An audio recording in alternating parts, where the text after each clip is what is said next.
ನನ್ನ ನನ್ನ ಕೊನೆಯ ಒಂದು 3-4 ಪ್ರಶ್ನೆಗಳಿದೆ ಭಾಳ ಚುಟುಕಾಗಿ. ಈ ಮಹಾರಾಜರು ಅಂದ ತಕ್ಷಣ ವಿಪರೀತವಾದಂಥ ಕುತೂಹಲ ಇರುತ್ತೆ.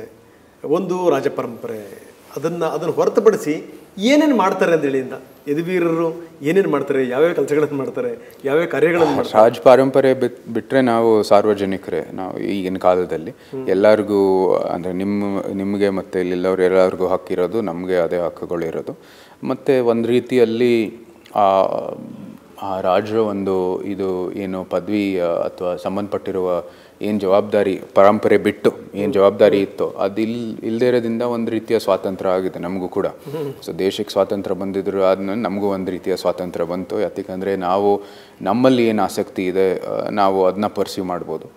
ಸೊ ಅದಕ್ಕಾಗಿ ನಾನು ಫ್ರೀ ಟೈಮಲ್ಲಿ ನಮ್ಮ ವನ್ಯಜೀವಿಯ ಅಥವಾ ನಮ್ಮ ಸಫಾರಿಗೆ ಕಾಡಿಗೆ ಹೋಗೋವಂಥದ್ದು ನನಗೆ ಭಾಳ ಒಂದು ದೊಡ್ಡ ಆಸಕ್ತಿ ಇದೆ. ಸೊ ನಾನು ಯಾವಾಗಲಾದರೂ ಫ್ರೀ ಟೈಮ್ ಇದ್ದರೆ ನಾನು ಮೈಸೂರು ಸುತ್ತ ಬರ್ಡಿಂಗು ಅಥವಾ ಕಾಡಿಗೆ ಹೋಗೋವಂಥದ್ದು ಯಾವಾಗಲೂ ಅದೊಂದು ಚಟುವಟಿಕೆ ಯಾವಾಗಲೂ ಇದ್ದೇ ಇರುತ್ತೆ, ಸಫಾರಿ ಮೇಲೆಲ್ಲ ಹೋಗೋದು.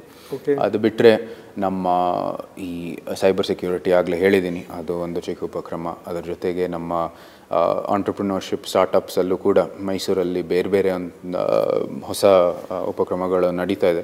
ಅದ್ರ ಬಗ್ಗೆ ಜಾಗೃತಿ ತೊಗೊಂಡು ಯಾವ ರೀತಿ ನಾನು ಸಹಾಯ ಮಾಡ್ಬೋದು ಅಂತ ಯಾವಾಗಲೂ ನೋಡೋದು ಅದರಲ್ಲಿ ಭಾಳ ಒಂದು ಸಂತೋಷ. ಯಾಕಂದರೆ ಆ ಹೊಸ ಹೊಸ ಕಲ್ಪನೆಗಳನ್ನು ನೋಡೋದು, ಯಾವ ರೀತಿ ಅದು ಸಮಾಜಕ್ಕೆ ಒಳ್ಳೆಯದಾಗತ್ತೆ ಅಂತ ನೋಡೋವಂಥದ್ದು ಭಾಳ ನಿಜವಾಗ್ಲೂ ಸಂತೋಷ ಪಡೆಯುವಂಥದ್ದು ವಿಷಯ. ಸೊ ಇದರಲ್ಲೆಲ್ಲ ಭಾಗವಹಿಸ್ತಾ ಇರ್ತೀನಿ. ಅದು ಬಿಟ್ಟರೆ ಅಫ್ಕೋರ್ಸ್ ಯಾವ ರೀತಿ ಒಬ್ಬ ವ್ಯಕ್ತಿ ತಮ್ಮ ಸ್ನೇಹಿತರ ಜೊತೆ ನಮ್ಮ ಕುಟುಂಬ ಜೊತೆ ಯಾವ ರೀತಿ ಸಮಯ ಕಲಿತನೋ ಅದೇ ರೀತಿ ನಾನು ಮುಂದುವರಿತಾ ಹೋಗ್ತಾ ಇದ್ದೀನಿ.